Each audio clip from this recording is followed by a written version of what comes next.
जय श्री श्याम। आज हम सुनेंगे एक अद्भुत पौराणिक कथा। एक बार एक ऋषि ने सोचा कि लोग पाप धोने के लिए गंगा में जाते हैं, ऐसे में तो सारे पाप गंगा में ही समा जाते हैं। इस तरह तो गंगा भी पापी हो जाएगी। उस ऋषि ने ये जानने के लिए कि आखिर पाप जाता कहाँ है, तपस्या की। तपस्या के फल स्वरूप देवगण प्रकट हुए। तब ऋषि ने उनसे पूछा कि गंगा में जो पाप धोया जाता है वह कहाँ जाता है। तब भगवान ने कहा कि चलो गंगा जी से ही पूछते हैं इस बारे में। ऋषि और भगवान दोनों ने ही गंगा जी से पूछा कि हे गंगे, सब लोग तुम्हारे यहाँ पाप धोते हैं, इसका मतलब क्या आप भी पापी हुई। तब गंगा ने कहा, मैं कैसे पापी हो गई, मैं तो सभी पाप लेकर समुद्र को अर्पित कर देती हूँ।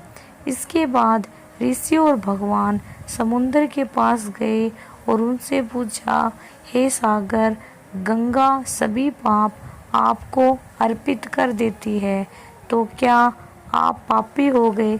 तब समुद्र ने कहा, मैं कैसे पापी हो गया, मैं तो सभी पाप को भाप बनाकर बादल बना देता हूँ। तब ऋषि और भगवान दोनों ही बादल के पास गए।